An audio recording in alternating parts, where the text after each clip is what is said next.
네, 안녕하세요. 예, 작년 봄에 차별금지법에 대해 소개를 드리고 어느덧 1년 반이라는 시간이 훌쩍 지났습니다. 예, 늘 떨리는 자리지만 또 오늘 주일 설교 시간을 이렇게 할애해 주셔서 정말 무척 떨리고 부담감이 느껴집니다. 그래서 본격적으로 강의를 시작하기에 앞서서 긴장도 좀 제가 풀 겸 제가 이런 교육을 받게 된 배경과 제가 받은 교육에 대해서 잠시 말씀드리고자 합니다. 2년 전쯤이었는데요. 기찬이보다 1살 많은 아이의 엄마로부터 당시 초등학교 5학년짜리 남자아이의 첫 몽정을 기념하는 파티를 열어주었다는 이야기를 접하게 되었습니다. 여자아이들이 첫 생리를 하게 될 때 좀 두려운 마음을 없애주고 자연스럽게 아이를 가질 수 있는 몸이 되었다는 것에 대해서 감사함을 느끼게 해주고 그 아이의 두려움을 극복하는 걸 도와준다는 의미에서 작은 선물을 준비하거나 뭐 케이크를 주면 이렇게 준비해서 작은 파티를 연다는 얘기는 들은 적이 있었어요. 그리고 그거는 되게 의미 있는 일이라는 생각을 했던 적이 있는데 굳이 남자아이를 위해서 이런 파티를 해야 되나? 좀 의문이 좀 들었고, 내가 그런 것까지 좀 해야 되나라는 생각이 좀 들었습니다. 그래서 좀 더불어서 좀 이렇게 현타라고 하죠. 그래서 당장 오늘일지 내일일지 모를 아이 교육을 이제 제가 해야 되는데, 그때 나는 그럼 어떻게 대처하면 좋을까라는 이제 생각을 하게 되는 그런 계기가 되는 시간이었습니다.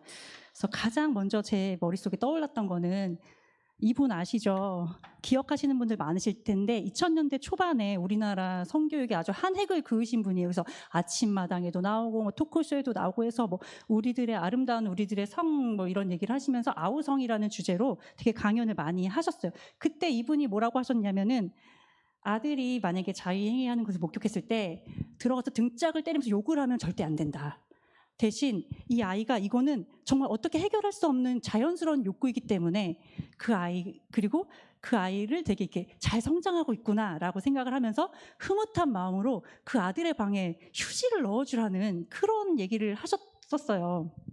그래서 그때 제가 아직 20대 초반이었음에도 불구하고 이 아주머니의 강의를 들으면서 막연하게나마 먼 훗날 내가 만약에 아들을 낳으면 나도 아들의 방에 휴지를 넣어주는 되게 쿨레 진동하는 그런 엄마가 되리라, 이런 좀 결심 아닌 결심을 했던 그런 기억이 납니다.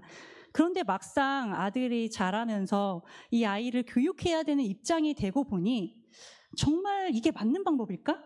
그리고 정말 이것밖에 없을까라는 이제 생각이 자꾸 드는 거예요. 그래서 아들 성교육은 아빠가 하면 좋대 하면서 이제 남편에게 그 책임감을 좀 미루기도 했습니다. 그런데 여전히 제 마음이 개운치가 않았어요. 그러던 와중에 성경적 성교육이라는 게 있다라는 얘기를 듣게 됐고, 몇몇 뜻이 맞는 엄마들이 아이들을 모아서 그룹으로 만들어서 강사분을 초빙하거나 그 강의를 하는 곳에 아이를 보내서 교육시킬 수 있다라는 얘기를 들었습니다. 하지만 여전히 도대체 뜻이 맞는 몇몇 엄마들을 어디서 제가 구할 거며, 또 이 성경적 성교육을 한다는 기관을 어떻게 찾아야 할지 좀 모든 게 또 막연하기만 했습니다. 그러던 와중에 정말 육아 사이트가 아닌 곳에서 이렇게 A랩이라는 단체에서 성경적 성교육 강사 양성 프로그램을 진행한다라는 것을 이렇게 알게 되었는데요. 마침 이 프로그램의 대표 강사가 작년에 차별금지법을 준비하면서 좀 도움을 많이 받았던 김지연 약사라는 분이 대표로 있는 그런 단체였어요. 그래서 좀 믿을 만한 그런 단체이지 않을까라고 생각을 했는데, 또 마침 이게 이거는 10주 동안 진행이 되고 뭐 한 주에 이제 아침부터 저녁까지 오프라인으로 강의가 진행되는 그런 건데, 지금 코로나 시국이라 어쩔 수 없이 일주일에 하루에 3시간씩 20주에 걸쳐서 좀 온라인 프로그램을 개강하게 됐다. 근데 마침 또 저녁 시간이더라고요. 그래서 제가 퇴근하라고 애들 딱 밥 차려주고 이걸 딱 앉아서 들으면 되겠다 이 계산이 서서 남편한테 화요일만 좀 수고해줘 와가지고 애들 좀 케어를 해줘 하고 이거를 이제 신청을 하고 듣게 되었습니다.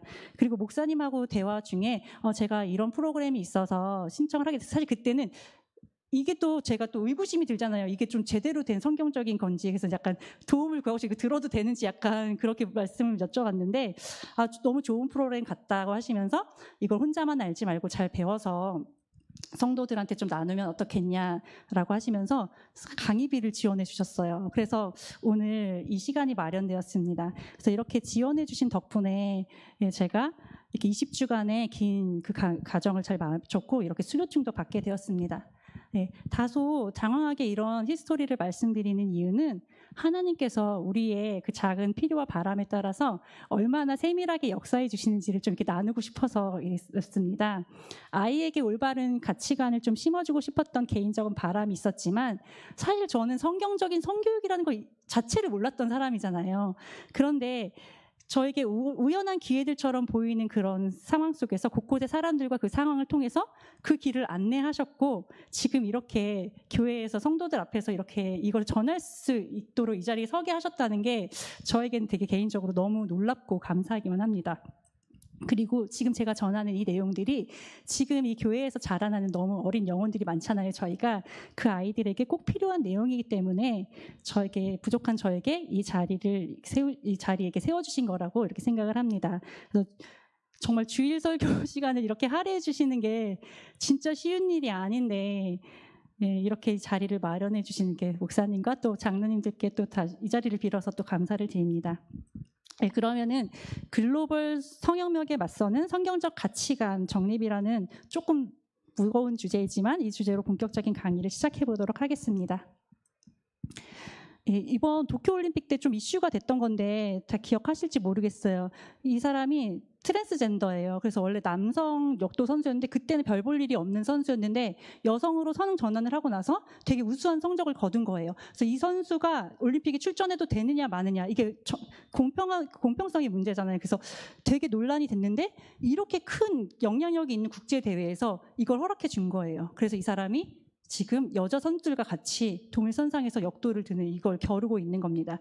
근데 여기 올림픽에서는 그렇게 좋은 성적을 메달권에는 들어가지 못했다고 합니다. 그렇지만 우리가 좀 이걸 생각해 볼 그런 여지가 있는 것들이죠. 그리고 성전환 후에 강제 전역당해서 한참 또 시끄러웠던 고 변희수 하사 이런 문제가 있고요.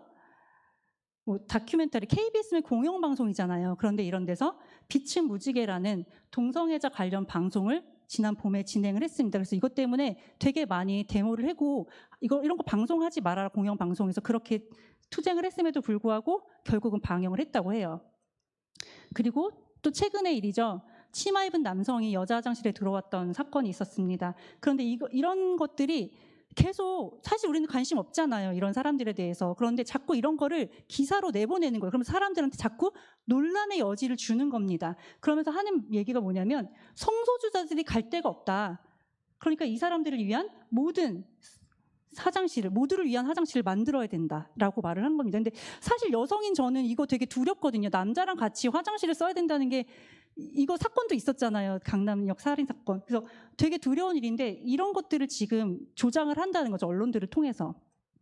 우리나라는 낙태죄가 폐지된 나라입니다. 그래서 사실 뭐 성폭력이라든지 이런 피해를 입은 여성들에 대한 낙태는 죄가 아니었어요. 이전에도. 그럼에도 불구하고 이걸 굳이 통과를 시키고 낙태죄를 폐지한 이유는 결국은 즐기는 그 사람들을 위한 법을 만들겠다는 것밖에 되지 않는 거죠. 자, 간통죄도 우리나라는 폐지된 나라입니다. 그래서 이제는 간음을 하고 정말 죄가 되지 않는 그런 나라가 되어버렸습니다. 그리고 건강가정기본법이라든지 차별금지법, 평등법 이런 것들이 국회에 지금 되게 많이 법안들이 올라와 있는 상태예요. 그리고 사유리라고 또 이 사람이 정자은행에서 정자를 사서 정자 쇼핑을 한 거잖아요, 사실. 그렇게 해서 그 백인 남성의 그 정자를 받아가지고 비혼 출산을 했어요. 이런 것들이 지금 언론을 통해서 계속 저희들한테 노출이 되고 있는 상황입니다. 이런 모든 것들이 되게 그 포털 사이트에 헤드라인을 장식을 하면서 사람들의 이목을 되게 끌잖아요. 그래서 이런 것들을 볼 때 특히 이제 뭐 건강가정기본법이라든지 평등법, 뭐 차별금지법 이런 것들을 보면 어때요? 건강한 가정을 만들겠다는 게 뭐가 문제지? 평등한 사회 좋잖아. 차별금지 당연히 해야 되는 건데 그러면 좋은 거 아닌가? 라고 생각을 하실 수 있을 거예요. 그리고 실제로 인권위에서 설문조사를 했어요. 국민 여론조사를 했더니 실제로 국민의 9명에 해당하는 88.5%가 이 차별금지법 제정에 찬성을 했다라는 이제 기사를 보았어요. 근데 이건 어떻게 된 거냐면 차별금지법의 세부 사항에 대한 정보는 제공은 없이 그냥 차별금지라는 사회 보편의 가치에 호소해서 누구나 찬성할 수밖에 없게 만드는 그런 조사를 진행한 결과예요, 사실은. 그래서 실제로 이 찬반에 대한 설명을 해주고 이 법이 제정되면 어떤 우려가 있다라는 설명을 해줬을 때는 사실 절반 이상이 반대하는 그런 여론조사도 있다고 합니다. 자, 사유리의 그 비혼 출산에 관해서는 어땠나요? 우리나라 가뜩이나 출산율도 낮고 젊은 애들 결혼 안 하는데 이렇게라도 애기 낳아서 인구 유지하면 좋은 거 아니야? 막 이런 얘기가 오가고요. 그리고 정말 뭐 용기 있는 행동이었다. 나도 뭐 여유가 된다면 이렇게 하고 싶다라는 의견들도 막 있습니다. 낙태죄를 폐지한 것에 대해서는요.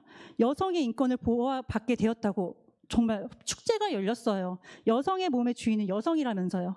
그리고 전 인구의 2%도 채 되지 않는 동성애자가 이제는 드라마, 영화, 소설에서 주인공의 친구, 친한 친구로 또는 다른 장점이 너무나도 많지만 동성애자라서 고뇌가 많은 그런 주인공의 모습으로 이제 막 이렇게 노출이 되고 드러나고 있습니다. 또 세상에서 우리가 성도라는 정체성을 드러내지 않고 다른 종교인들을 배려하는 것이 미덕이 되고 있어요. 그런데 반면에 노방전도를 나가서 또 전도를 하는 활동은 길거리 흡연만큼 주변에 피해를 주는 그런 일처럼 여겨집니다. 반면에 이슬람교는 어때요? 그 특수성을 고려해서 그들의 기도 문화라든지 음식 문화 같은 것들 특별히 배려해 주는 게 소수자의 보호를 위한 인권이라고 얘기되고 있습니다. 그래서 이게 지금 어린 아이들 교과서에 이 문화의 다양성을 존중해 줘야 된다. 그래서 우리가 이런 것들을 받아줘야 된다, 수용해야 된다라는 걸 교과서에 이거 싣고 있는 내용입니다. 그리고 이런 것들을 이렇게 보호해주는 그런 사람들은 마치 도덕적으로 굉장히 선한 양심을 가지고 있는 것처럼 포장을 하고 있어요. 그것에 반하는 의견을 내는 사람들은 편협하고 속이 좁은 사람 취급을 하게 됩니다. 자, 이제 이게 앞으로 일어날 일인데요. 이번 추석 연휴 때 교육방송인 EBS에서 이 급진적 페미니스트인 주디스 버틀러라는 사람의 강연을 방송한다고 합니다. 이 프로그램은 그레이트 마인드라고 해서 위대한 수업이래요. 그래서 현재 세계를 이끈 지성들의 생각을 듣는 강연이라는 그런 소재로 진행을 하고 있는데 하필 추석 연휴 21일에 이 주디스 버틀러라는 이 사람의 강연을 지금 다 이렇게 방송으로 내보내겠다는 거예요. 근데 우리 사실 성도분들은 이런 사람이 있는 것도 사실 잘 모르잖아요. 관심도 없잖아요. 그런데 이 사람이 어떤 사람이냐면 아주 급진적인 페미니스트예요. 그래서 성차별 철폐 뭐 이런 양성평등 이 수준이 아니라 아예 성별은 없어. 그렇기 때문에 남녀로 구성된 가족도 없어서 가족 해체 주장하고요. 성별 해체 주장하는 그런 사람이에요. 그리고 평소에 이 책이나 강연을 통해서 어떤 얘기를 하냐면요. 부모와 자녀 간의 근친 상간이 불법이 아닐 때도 있을 수 있다. 이런 말도 안 되는 얘기를 하고요. 그리고 성인으로부터 강간당한 아이를 단순히 성폭력의 피해자로만 인식하는 건 아이를 억압하는 거고 물건 취급을 하는 거다라는 정말 말도 안 되는 그런 말을 언급을 해온 사람이에요. 물론 EBS에서 뭐 그런 내용들을 방송에 강연으로 내보내진 않겠죠. 거르겠지만 이런 사람을 굳이 세계의 석학이라고 소개하고 우리 정말 세금으로 만드는 이 방송에 이걸 내보내야 되는 걸까요? 정말 이게 지금 우리나라의 현실이기 때문에 이걸 보여드리고 싶은 거예요. 정말 너무나도 많이 왔죠. 교육방송에서 자유행위를 가르치는 그런 음란 방송 수준의 그런 방송을 하면서 이게 어린아이들의 성적 자유와 쾌락적 추구의 권리를 보장하기 위한 인권이라고 이야기를 해요. 그리고 남자와 여자를 구분하는 것이 차별이라고 가르치고 있고 이제는 동물 인권까지 보호해야 된다고 주장하는 거 아시죠? 근데 동물의 인권이라는 것 자체가 사실 말이 안 되는 거잖아요. 무슨 인권이에요, 동물이. 근데 실제로 서울시 안에 그 건강시민국이 건강을 하는 그런 복지부 같은 곳에 그 동물 인권 보호 그런 부서가 생겼습니다. 그리고 이거를 서울시에서는 우리는 이렇게 앞서가는 그런 조직이야 라면서 되게 자랑스럽게 얘기한 것을 본 적이 있어요. 자, 지금 이런 각각의 이슈들이 사실은 되게 연관성 없이 보이기도 합니다. 왜냐하면 동물의 인권, 동물의 생명은 그렇게 보호해야 된다고 주장을 하는데 뱃속의 생명은 마음껏 죽이는 낙태를 용인하고 그것을 막 환영해요? 이거 상식적으로 맞지 않죠. 그리고 이슬람교를 옹호하면서 어떻게 남녀 평등을 주장할 수가 있습니까? 우리 이번에 탈레반이 장악한 아프가니스탄의 상황을 실시간으로 보잖아요. 그 눈만 내놓고 다니는 그 부르카를 착용하지 않고 나갔다는 이유로 여성이 길거리에서 그냥 총살당했어요. 그게 그냥 저희 언론을 통해서 막 그대로 보고 있는데, 이런 이슬람인데 이게 남녀 평등, 이 동성애는 그 사회에서 용인이 될까요? 당연히 서로 배타적이고 모순적인 것들이잖아요. 그래서 우리가 이거를 이거는 각각의 사건들이 아닐까, 각각의 이슈들이 아닐까라고 생각을 할 수 있습니다. 그런데 얘네들의 공통점들이 있어요. 같은 선상에서 이걸 놓고 볼 수 있는 게 있는데, 뭐냐면 바로 기존의 가치라든지 기준 같은 것들 전복시키고 허물어버린 결과라는 거예요. 그리고 그 기존의 가치관은 당연히 기독교 사상입니다. 그래서 그 기독교 사상을 허물어버리고 해체하려는 그런 시도예요. 그리고 그 결과는, 그 칼끝은 결국은 교회 해체라는 그 결과를 이끌어내는 겁니다. 그런데 어찌된 일인지 신앙을 가진 기독교인들조차도 말씀을 기준으로 이걸 옳고 그름을 판단하지 못하도록 그 판단력이 되게 많이 흐려져 있어요. 그래서 교회 안에서조차 이런 현상들을 받아들이고 우리가 하나님의 사랑으로 이들을 용납하고 포용해야 되는 거 아니냐라는 주장들이 막 나오고 있습니다. 실제로 작년에 차별금지법 제정을 놓고 찬성하는 기독교인과 반대하는 기독교인의 토론이 벌어졌어요. 여기 찬성하는 기독교인이 그냥 일반 기독교인, 지식인 뭐 이런 사람이 아니라 목사님이에요. 정말 너무 황당했는데요. 여기에서 이 찬성하는 이 목사님이 뭐라고 하냐면, 차별금지법을 찬성하는 논리를 펴면서 소돔과 고모라가 멸망한 이유가 동성애 때문이 아니래요. 그럼 뭐 때문일까요? 그들이 나그네를 대접하지 않았기 때문에 멸망한 거래요. 이런 말도 안 되는 소리를 하는 거 보면 되게 충격을 받았거든요. 그래서 레이기에서 전반적인 동성애를 금한 게 아니래요. 레이기의 그 율법이. 그러면서 그거는 되게 이상한, 아주 그 비정상적인 그런 성행위를 금지한 거지 동성애를 금한 게 아니다라고 이 토론에서 그렇게 얘기를 하더라고요. 정말 저랑 같은 성경 말씀을 보고 계신 목사님이 맞나 정말 굉장히 놀랐습니다. 그런데 우리가 정말 동성애자를 인권의 이름으로 옹호하고 그들을 무조건적인 사랑으로 받아들이는 것과 동성애 행위의 죄됨을 알려주고 그들을 옳은 진리의 길로 인도해 주는 거, 정말 어떤 게 진정한 사랑일까요? 그래서 참 이상했어요.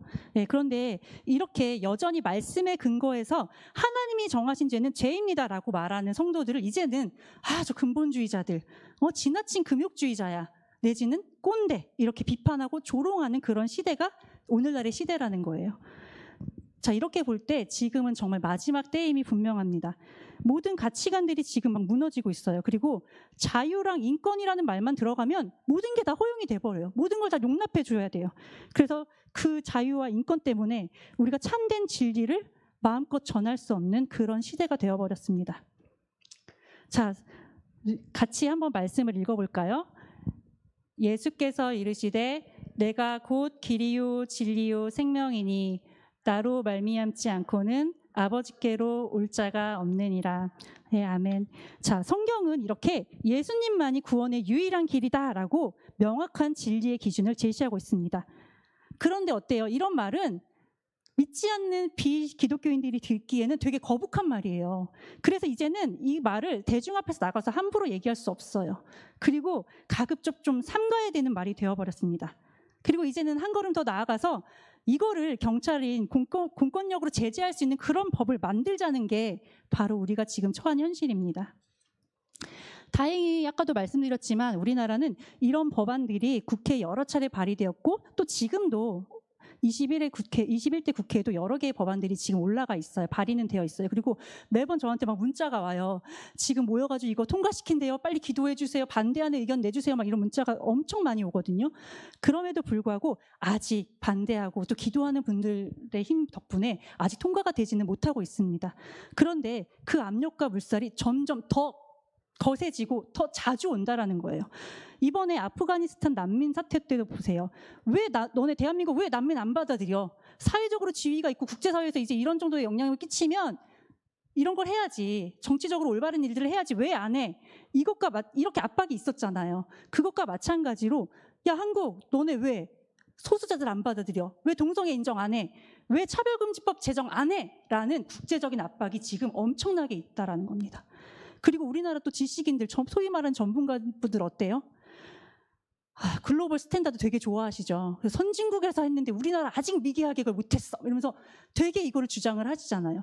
그러면서 마치 이거를 받아들이지 않으면 교양이 없고 되게 인지가 낮고 막 이런 사람들처럼 막 취급을 한다는 거예요. 그럼 이게 여기서 어떻게 우리가 견딜 수가 있겠어요? 되게 급박하게 지나가고 있습니다. 그래서 소위 이런 일들이 자행되고 있는 선진국이라고 하는 나라들을 근데 살펴보면 이런 나라들이 한때 기독교 국가로 선교사들을 파송하는 나라들이었잖아요. 그런데 어떻게 이런 나라들이 이렇게 쉽게 무너질 수 있었을까요? 성경에서 명확하게 죄라고 말했던 것들을 그렇게 금지했던 동성애가 어떻게 이렇게 광풍처럼 그 나라에 휘몰아 칠 수 있게 된 걸까요? 그러면 지금 일어나는 일들이 그냥 과연 현대화에 따라서 시간이 지남에 따라서 어쩔 수 없이 일어날 수밖에 없는 그런 일들일까요? 왜 자신의 인생에서 가장 아름다운 때잖아요, 청년의 때가. 근데 그런 청년들이 자기가 타고난 그 성별을 부정하고 남자아이들은 정말 성기를 자르고 여자아이들은 가슴을 자르고 정말 자궁을 적출해내는 그런 끔찍한 수술을 견뎌내면서까지 자신의 성별을 바꾸기를 원하는 걸까요? 그리고 그런 수술을 받으면 자신의 성별이 바뀔 수 있다는 착각을 하게 만든 게 도대체 왜 그렇게 된 걸까요? 결론부터 말씀드리자면 이거는 사단이 열심히 일한 결과입니다. 그들은 아무리 멋진 세상의 사상이나 정치적인 노력, 사회운동으로도 이 세상은 쉽게 바뀌지 않고 사람들은 쉽게 변하지 않는다는 걸 되게 잘 알고 있었어요. 그래서 사람들을 변화시키려면 결국 그들의 가장 깊숙하고 내밀한 거, 프라이빗한 것들을 건드려줘야 된다는 걸 알았다라는 거예요. 자, 가장 프라이빗한 공간, 가장 우리의 사적인 공간은 어딜까요? 바로 부부의 침실이죠. 그 부분을 건드리는 거예요. 그래서 전략적으로 성적인 부분들을 아주 끊임없이 건드리고 해체해 나가는 작업을 한 겁니다. 그리고 교회들이 이게 갖다주는 폐해를 전혀 인식하지 못했어요. 그래서 포용이래, 사랑이래, 하나님의 사랑이 얼마나 큰데 하면서 너무 순진한 마음으로 이 사람들의 주장에 속아가지고 이 빗장을 손수 열어준 거예요, 교회가. 끝까지 반대하지 않은 겁니다. 자, 해외의 사례 중에서 미국의 캘리포니아의 경우를 잠시 살펴볼 텐데요.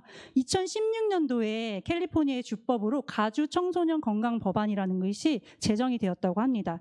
이 법에 따르면 7학년 이상, 우리나라로 치면 중고등학생이죠. 이런 아이들의 학창 시절에 최소한 1년에 한 번씩 성교육을 받아야 하고 또 11번에서 13번에 걸쳐서 포괄적 성교육이라는 걸 받아야 한다고 되어 있습니다. 그리고 이 성교육 지침서 개정을 통해서 구체화된 피임 방법이라든지 성 정체성, 성적 취향 등에 대한 교육 내용을 추가를 했어요. 그래서 여기에서 교육이라는 이름으로 어떤 교육들이 행해지냐면 합의만 하면 청소년도 얼마든지 성관계를 해도 돼. 그러면서 혼의 성관계를 부추기는 굉장히 외설적인 내용들이 이 교육에 포함되어 있습니다. 그리고 성별이 남자와 여자 두 가지만 있는 게 아니야. 이게 뭐 뉴욕 주법에는 성별이 71가지래요. 참 그 이름을 외우기도 다 힘든데 근데 그 71가지를 넘어서서 이제는 스펙트럼이래요. 이렇게 좀 무수히 많은 점들이잖아요. 스펙트럼이면 성별이 그렇게 많아라고 말을 하면서 이 어린 아이들의 가치관도 정립이 되는 아이들에게 성별 정체성이 혼란을 주는 거예요. 그리고 동성 간의 성행위를 당연시하는 내용 등 정말 기존의 성 가치관을 완전히 송두리째 흔드는 내용들로 이 포괄적 성교육이라는 게 채워져 있습니다. 그래서 여기에서 말하는 기존의 성 가치관은 당연히 기독교적 성 가치관이겠죠. 그래서 제가 정말 되게 추렸어요. 이거 되게 양호한 사진 찾느라고 진짜 어려웠어요. 근데 보시면 너무 끔찍하잖아요. 이 조그만 아이한테 이런 걸 가르쳐요. 이게 실제로 포괄적 성교육이라는 이름으로 지금 행해지고 있는 성교육 모습인데 성윤리라든지 도덕은 배제한테 이런 음란물 성교육 강사가 지금 학생들 앞에서 지금 이러고 있어요. 이게 성교육이라는 이름으로 공교육 안에서 진행이 되고 있는데 과연 이거를 교육이라고 할 수 있을지 정말 되게 무섭습니다. 그럼 여기서 한 가지 좀 짚고 넘어가 볼 게 있는데요. 여러분은 혹시 처음 성교육을 접하셨을 때가 기억이 나시나요? 저 때는 이제 초등학교 한 5학년쯤에 전교생을 남자 여자 구분 없이 한 강당에 몰아넣습니다. 그리고 이제 너의 몸에 이제 2차 성징이라는 게 일어날 건데 그러면 남자와 여자의 몸의 변화가 생기고 아기를 가질 수 있는 몸이 돼. 그래서 아빠의 몸에 정자와 엄마의 몸에 난자가 만나서 아기가 생기고 또 남자는 뭐를 하고 여자는 생리를 하고 어쩌고저쩌고 이런 내용들의 교육을 한 자리에 모여서 받았어요. 어린 나이였지만 아빠의 몸에 있는 정자와 엄마의 몸에 있는 난자가 어떻게 만나지? 되게 궁금했고요. 그리고 생리라는 걸 내가 곧 하게 된대. 근데 너무너무 두려운 거예요. 이게 두려움을 없애려고 이 교육을 한 건지 그분들의 의도는 모르겠지만 제가 느끼는 건 진짜 말도 안 되는 공포였습니다. 그리고 그날 이후에 여자아이들은 남자아이들한테 툭 하면 뭐 생리, 뭐 가슴 막 이러면서 막 말도 안 되는 놀림을 받기 시작을 해요. 이게 되게 안 좋은 성교육의 예입니다. 나쁜 성교육이에요. 왜냐하면 지난번에 목사님께서 잠시 이렇게 말씀을 하셨듯이 성교육은 부모님들에 의해서 이루어져야 하는 삶의 영역이기 때문에 그래요. 부모님들이 아이들의 기본 습관이나 인성과 같은 것들을 가르치시잖아요, 집에서. 근데 한 번 가르치고 마는 게 아니라 생활을 하는 과정 속에서 계속 지속적으로 막 이렇게 가르쳐 주시잖아요. 그런 삶 속에서 성교육 역시도 그렇게 이루어져야 하는 그 맥락을 가지고 그 속에서 이루어져야 하는 영역이기 때문입니다. 그래서 무작정 아이한테 이것 말이야 이러면서 말을 하는 게 아니라 아이의 필요에 따라서 아이가 이것을 소화할 수 있고 궁금해하는 나이에 그 아이에게 맞게 1대1로 부모님들이 하는 게 좋고요. 그리고 삶의 현장 속에서 엄마가 삶 속으로 보여주는 거예요. 아빠를 존중하는 모습을 보여주고 가족 간에 서로 화목하는 모습을 보여주고 이런 것들을 통해서 아이들이 사랑이라는 감정, 인간관계를 먼저 배우고 그 안에서 이런 것들을 획득해 나가야 된다는 겁니다. 그래서 성교육은 다른 여타의 교과목들처럼 이렇게 교육하듯이 이루어질 수 있는 게 아니에요. 그리고 그렇게 이루어져서도 안 됩니다. 제가 한 가지 예를 들어볼게요. 자, 여러분의 자녀가 이제 친구네 집에 놀러를 갔다 왔어요. 그러면서 하는 말이 엄마, 오늘 친구네 갔더니 걔네 엄마가 간식을 주면서 수학을 가르쳐줬어요. 이렇게 얘기를 하는 거예요. 조금 독특한 집이네. 수학을 가르쳐주네. 하지만 좋네. 그 집에 좀 자주 보내야겠다. 그리고 그 어머니가 간식 준비하지 않고 그냥 수학만 열심히 가르칠 수 있게 간식은 내가 좀 준비를 해서 보낼까? 막 이런 생각을 아마 하시지 않을까요? 하지만 반대로 아이가 와가지고 엄마 오늘 친구네 갔더니 거기 아줌마가 성교육을 해줬어요 라고 말을 한다고 생각을 해보세요. 뭐지? 이상한 거 아니야? 벌써 그런 생각이 드시잖아요. 그렇죠? 그리고 그 집에 진짜 다시 보내면 안 되겠네. 이상한 사람 아니야? 막 이렇게 되잖아요. 이게 뭐냐면 아이가 수학을 배웠을 때 저기 우승인에서 배운 수학이 너무 재밌었어. 너무 생각나. 근데 무슨 방정식이라는 것도 있대. 한번 내가 막 책을 찾아볼까 막 문제집을 사서 애가 막 탐독을 하고 인터넷 강의를 막 찾아가지고 그걸 보고 이러지 않죠. 만약에 그런 아이가 있다면 그 아이는 수학 천재니까 그쪽 길로 쫙 밀어주셔야 돼요. 그런데 보통 아이들은 이러지 않아요. 그거 뭐예요? 그런 게 있나? 막 이러면서 지나가고 나중에 배울 때 좀 특출난 아이가 나중에 학교에서 그걸 봤을 때 그때 걔네 엄마가 가르쳐준 거네 하면서 떠올리는 요 정도? 그쵸? 그런데 성적인 거는 어떤 방식으로든지 그거를 한번 딱 접하게 되면요. 굉장한 호기심을 일으킵니다. 그리고 그거가 너무 궁금해. 그래서 막 그거에 막 찾아보게 하고 그거에 되게 탐닉하게 만드는 약간 중독이 되게 만드는 그런 성질이 있어요. 이거는 좀 어쩔 수가 없는 건데요. 생육하고 번성해야 하는 이 세상에 생명을 갖고 살아가는 모든 생물의 본성과 관련이 되어 있기 때문에 그렇습니다. 그러면 성경은 과연 성에 대해서 어떻게 얘기하고 있는지 한번 살펴보겠습니다. 성경을 보면요. 성이라는 단어를 단독적으로 쓴 예가 없습니다. 그래서 결혼이라든지 출산, 생명, 간음, 순결 이런 구체적인 주제어 속에서 성 개념이 연계되어 있거나 녹아서 자리 잡고 있는 걸 볼 수가 있어요. 성의 영역이 거미줄처럼 광범위하게 퍼져 있긴 하지만 성이라는 단어 자체가 독립적으로 분리 가능한 주인공과 같은 개념이 아니기 때문에 그래요. 여기 기술되어 있는 이런 결혼, 출산, 남자, 여자, 간음 이런 단어들은 어때요? 딱 그 단어들을 들었을 때 우리가 독립적인 개념으로 명확하게 받아들여지잖아요.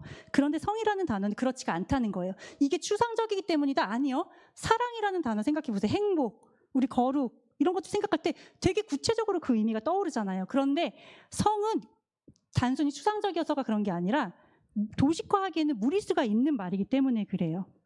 그리고 성이라는 이 개념 자체가 단독적으로 쓰이지 못하는 단어일 뿐만 아니라 생명이나 결혼과 같이 이렇게 좀 긍정적인 개념과 연결돼서도 사용되지만 여기 간음이라든지 동성애와 같이 제약된 행위와 관련돼서도 이렇게 중요한 위치를 차지하는 개념이기 때문에 특히 어린 아이들에게 이 성이라는 단어를 단독적으로 반복적으로 사용하는 것은 굉장히 위험합니다.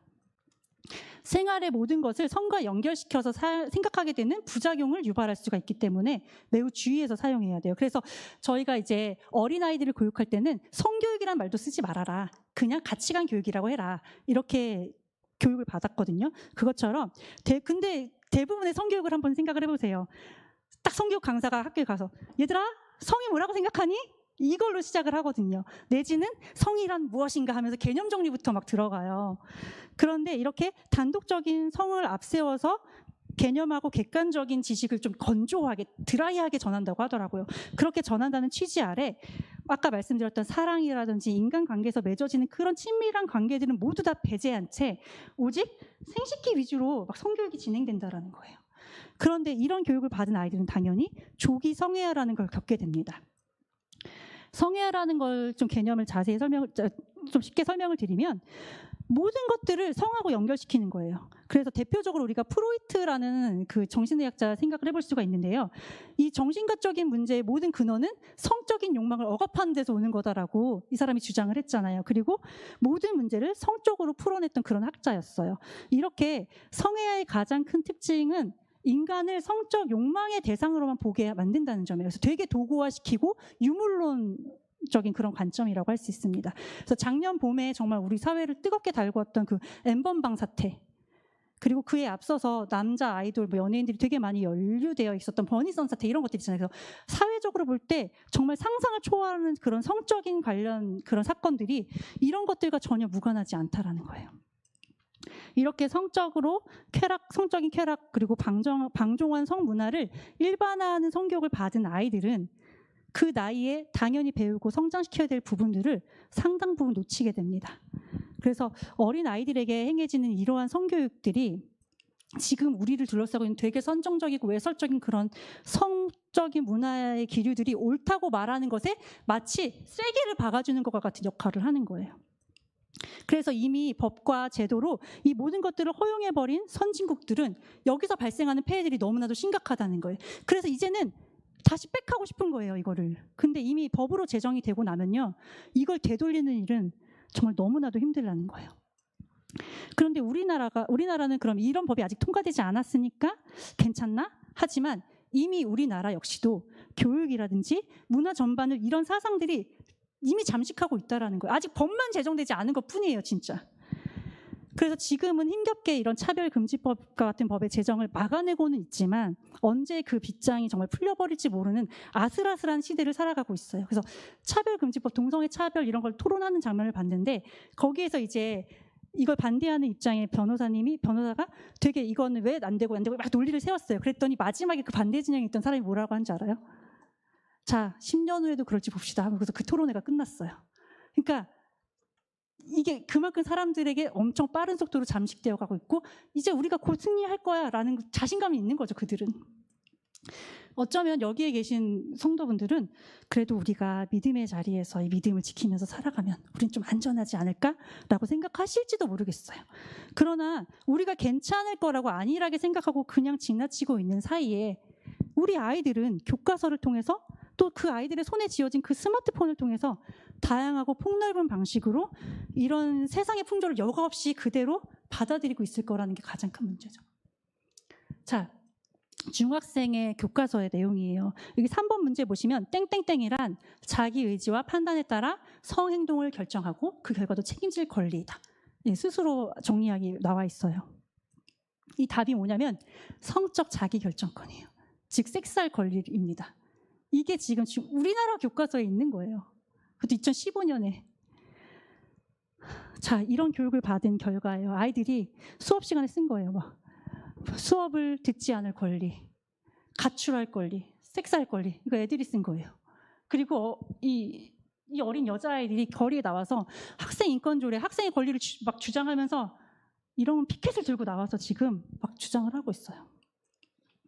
그러면 어떻게 될까요? 우리가 이거를 방조하고 방관하는 사이에 정말 언젠가 멀지 않은 그 날에 말씀과 멀어진 그 삶 속에서 너무 익숙해진 아이들이 이제는 말씀대로 그래도 어떻게든 살아보려고 노력하고 그 좁은 길로 걸어가는 성도들을 향해서 아휴 저 꼰대들, 아휴 진짜 한심해, 이렇게 조롱하고 멸시하는 자리에 우리 아이들이 앉아있을 수 있다는 얘기입니다.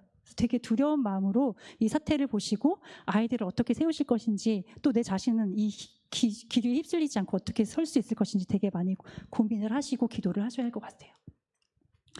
자, 성경 말씀에 보면요, 하나님께서는 이러므로 남자가 부모를 떠나 그의 아내와 합하여 둘이 한 몸을 이룰지라라고 결혼 제도를 공포하셨어요. 그러니까 성관계가 허용되는 것은 오직 가정, 결혼이라는 그 울타리 안에서만 가능한 거예요.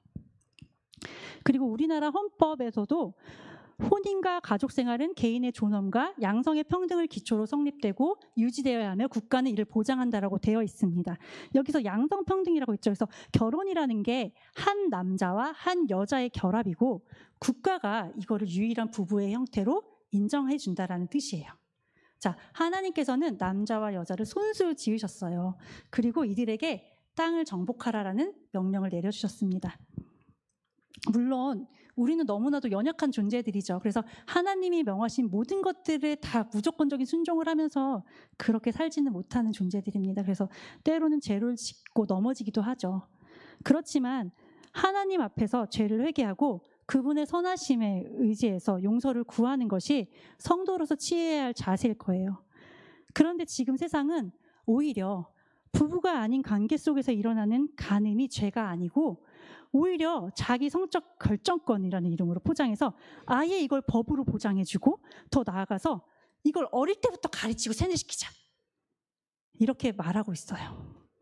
이게 뜻하는 바가 뭐냐면 이전에도 이런 죄가 없었던 건 아니에요. 다 있었어요. 그런데 그게 개인적인 영역에 머물러 있었어요.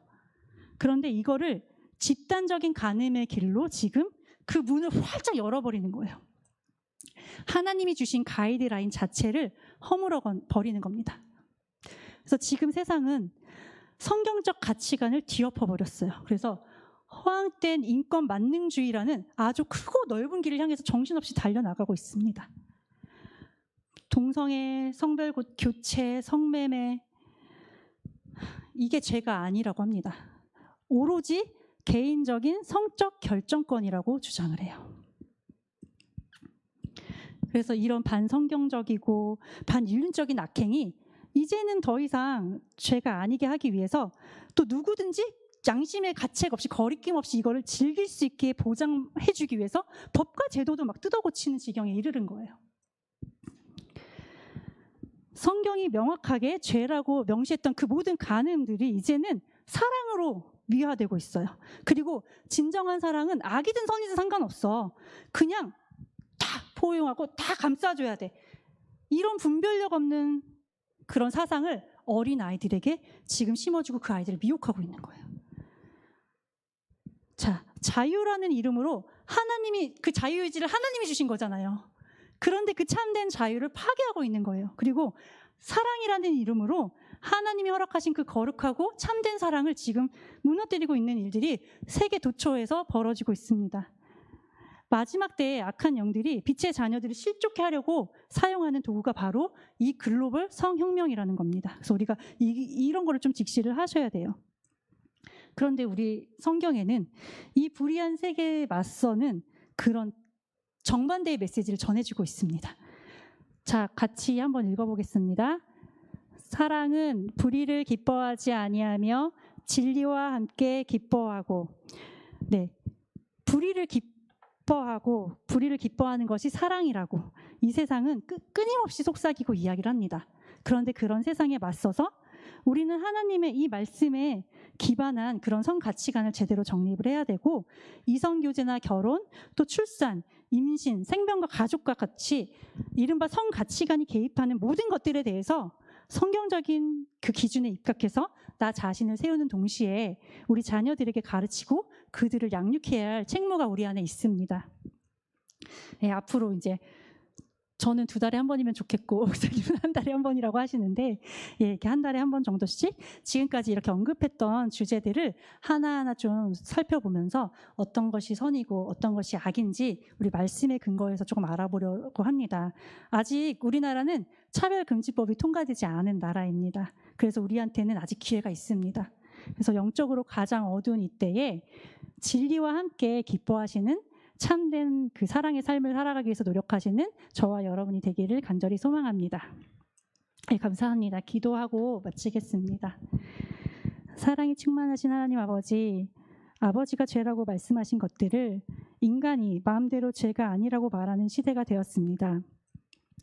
문화와 예술, 교육, 정치, 사회경제 모든 영역에서 이런 악한 사상이 쓰나미처럼 밀려오고 있습니다. 저희들은 이 거대한 파도를 맞설 힘이 없습니다. 그러하기에 저희들 세상의 어떤 거대한 파도에도 흔들리지 않는 주님의 방주에 몸을 맡기기 원합니다. 목사님의 입술을 통해서 선포되는 말씀들이 저희 안에 세상의 더러운 찌꺼기들을 걸러내는 믿음의 기준이 되게 하시고 저희가 세상의 악함에 함몰되지 않고 주님 앞에 서는 그날까지 끝까지 믿음의 길을 걸어갈 수 있는 힘이 되게 도와주시옵소서. 주님께서 저희들의 삶을 주관하시길 간구드리며 예수 그리스도의 이름으로 기도드립니다. 아멘.